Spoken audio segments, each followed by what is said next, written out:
Can you beat Kingdom Rush without support units? This means I can't use barracks, reinforcements, heroes, or any other weird thing on the ground. The entire basis of Kingdom Rush combat is focused on putting down soldiers to stall enemies while the other towers chuck nukes and spells down to kill them. So will I still be able to win without them? The first level was relatively easy, as it's just a tutorial, but it taught me some valuable lessons. First most being how boring this will be for me to play. One of the biggest reasons they added reinforcements is so the player has something to do while waves of enemies come out. Instead, I just have to sit and watch until I save up for the next tower or upgrade. The second lesson this level taught me is how hard this is going to be. Because there are no reinforcements for me to place, if an enemy gets by, then I lose lives.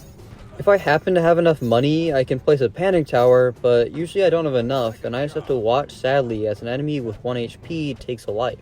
I do have the Rain of Fire, but that takes a while to reload, and I try to use it sparingly. I 3-starred the first stage, upgraded all of my towers, and headed into level 2. I pretty much immediately started getting overwhelmed with my basic defense, and had to place a panic archer tower at the back. This was a pretty consistent theme throughout the levels. In the beginning, my defense was always pretty rough, and couldn't quite kill every enemy.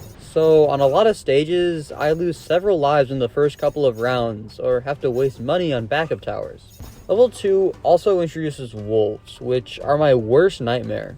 They don't have much health, but they speed right through my defense. I ended up building a second backup tower at the end of the level, and it still wasn't enough, causing me to lose 2 lives.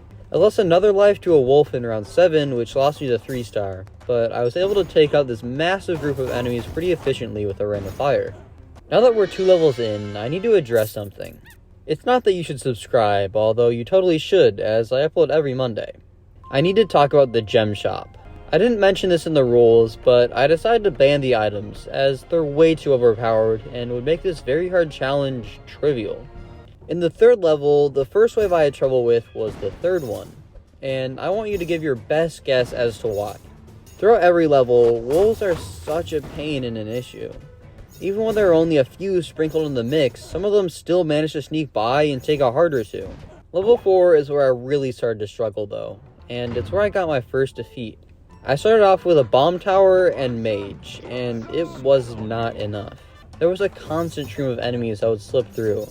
I ended up building an archer tower in the back, but it wasn't enough. In this run, and just in general gameplay, I tend to stick to a relatively few amount of towers, and try and upgrade those as much as I can before moving on to something else. But this really doesn't work, as the enemies can run past my super powerful towers in the blink of an eye. I have no way to hold them in front. So the next time around, I chose the cheaper archer and mage towers and spammed a lot of those, so enemies were constantly being sprayed with magical balls and arrows no matter how far along the track they were. I still lost a lot of lives in the process, 16 to be exact, but a 1-star finish is still a finish. I don't care how sloppy it is, as long as it gets the job done. The only thing that I'm worried about is that I won't have many stars for later upgrades. The higher upgrade tiers are very powerful and would make a lot of things easier, but I really don't have a lot of stars and most likely won't get many more. After having to restart 2 times on the next stage and realizing my lack of stars, I decided to complete the easy iron and heroic challenges on stage 1, giving me 2 more stars. With that, I re-entered stage 5. In this level, there are 2 paths. The left, which spits out high armor and high damage enemies, and the right, which shows a bunch of spiders at you. The left side was pretty easy.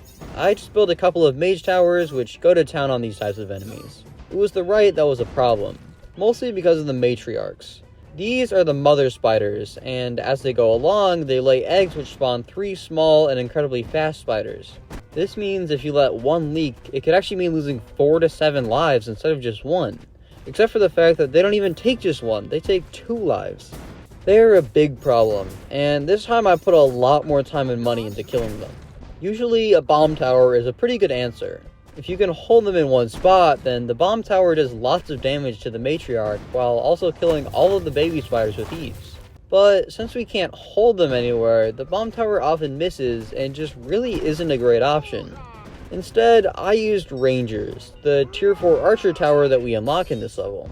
It shoots very fast, making it able to kill all the little spiderlings, but I mostly got it for the ability Wrath of the Forest. This allows the tower to freeze enemies in place while simultaneously damaging them. It's an incredible ability and is especially useful in this challenge specifically. I finished with 2 stars and then headed into the Citadel, where I unlocked another tier 4 tower. In all of the levels where you unlock a tier 4 tower, they base all of the waves of enemies on that tower's strengths to encourage you to use it. So I figured if I spam some arcane wizards, this would be pretty easy. But we have a little bit of a problem. These guys. The level starts you out with guards to defend their kingdom, and you can't exactly kill them with a rain of fire to get rid of them. Although honestly, that would be a nice touch to add. These flaming balls of death don't just somehow avoid your troops. Anything caught in that dangerous storm is gonna die, so use it well. Anyway, I wasn't sure what to do, so I decided to just start playing and let the enemies take them out. It took until round 8, but the game sends out these shadow archers who have the express purpose of killing soldiers, so it kind of worked out in the end. I'm still a little sad that there's not an option to turn these guys off or kill them somehow, but I guess this is the best I'm gonna get. Because of how easily mage towers tear through armor, I easily made it to the end, only losing a single life. This meant that if I managed to beat the boss without losing another life, then I could actually 3-star this level. So I focused up and did just that. Since I've been putting such an emphasis on stars, I should probably explain what I've been spending them on. Originally, I spread them out evenly between the 4 useful paths, but then I made a few realizations. Firstly, I use the bomb and mage towers way more than the archer tower, so I should put more stars into them. Also, the 3rd and 4th upgrades for the Rain of Fire reduce the cooldown by 10 seconds each, so I can now use it a lot more frequently and be less scared that I should have saved it because by the next hard wave it's already recharged. The Kolstep Mines is next up, and I don't know why, but this level has always been so easy for me. I lost some lives to a couple of wolves and their beefier brother wargs, but I kinda just spammed towers and beat the level. Following that was a level that I definitely could have gotten 3 stars on. I had a decent defense going and was killing all of the enemies. I had to use the Rain of Fire quite a bit, but that's alright because that's why I upgraded it. Then I got to round 10, and the Yetis came out. Since they walk so slowly, I figured that I could maybe call the next wave and finish with them before the Yetis even got to me, which was not the case at all. I somehow managed to defeat most of the enemies, but ended up leaving both of the Yetis still alive, which cost me 10 lives. I was a little disappointed too, because in a later round, they brought back the same strategy but with 5 Yetis, and a lot more gargoyles and spiders on the next round, and I was fine. I waited until I took the Yetis out, and then continued as normal. Besides that, my main strategy was to spam a lot of ranger towers and fully upgrade their thorns. This froze enemies constantly, and my bomb tower and mage tower put in work, along with a rain of arrows from my many rangers. I finished up with 2 stars, and then headed into Stormcloud Temple. In Stormcloud Temple, I unlocked the 2nd tier 4 wizard tower, and decided to only use wizard towers as my entire defense. I put arcane wizards on the top to deal a ton of damage to high health enemies, and sorcerer mages on the bottom as they have the power to strip armor away from enemies and deal true damage. I had some troubles in the beginning before I had set my defense up, but after it was all built, it was quite effective. In the final round, I faced the second boss, JT, and bosses in this challenge really aren't an issue. Since they deal so much damage, any troops you send at them pretty much instantly die and aren't useful at all. So having so much money invested in towers that deal tons of damage was easily enough to clear the boss and beat the level. The Waste was next up on the agenda, and after I got my defense set up, it was pretty easy. But up until then, I was leaking lives like crazy. I had big ideas about all the different towers and how they could work together, but I didn't think about the early game at all. My plan for this was to have a sorcerer mage on the right side to take out the heavily armored enemies. Then on the left, I would have a Tesla to deal with the hordes of skeletons and demons coming through.